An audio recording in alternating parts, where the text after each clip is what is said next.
আসসালামু আলাইকুম বন্ধুরা, আমি দই দিয়ে চিংড়ি মাছ দিয়ে ঢেঁড়স দিয়ে একটা নিউ রেসিপি করতে চলেছি।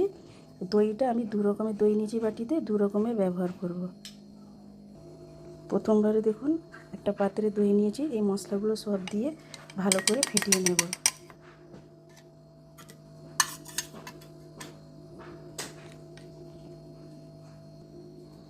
ফেটানো হয়ে গেছে।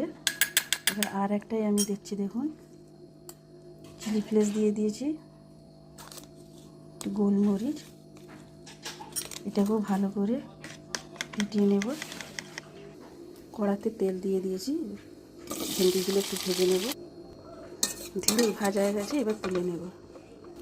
সেই কড়াতে তেল দিলাম, কিছু পেঁয়াজ কুচি করা আছে, রসুন কুচি, ভালো করে ভেজে নেব। ভেজে রাখা চিংড়ি মাছ দিয়ে দিলাম, দই মশলা দিয়ে দিলাম।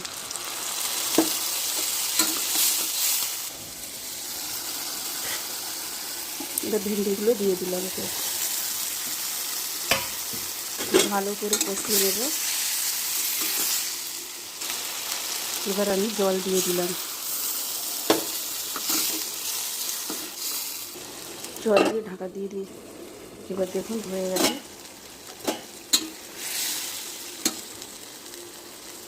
এবারে চিলি ফ্লেক্স, দই আর গোলমরিচ দেওয়া ছিল, ওকে দিয়ে দিলাম। উপর দিয়ে ভাজা মশলা একটু ছড়িয়ে দিলাম। এবার একটা বাটিতে এটা ঢেলে নিই।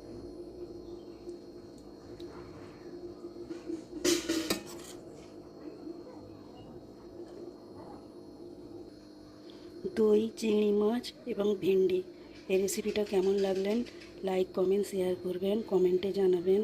সবাই ভালো থাকবেন, সুস্থ থাকবেন। আল্লাহ হাফেজ।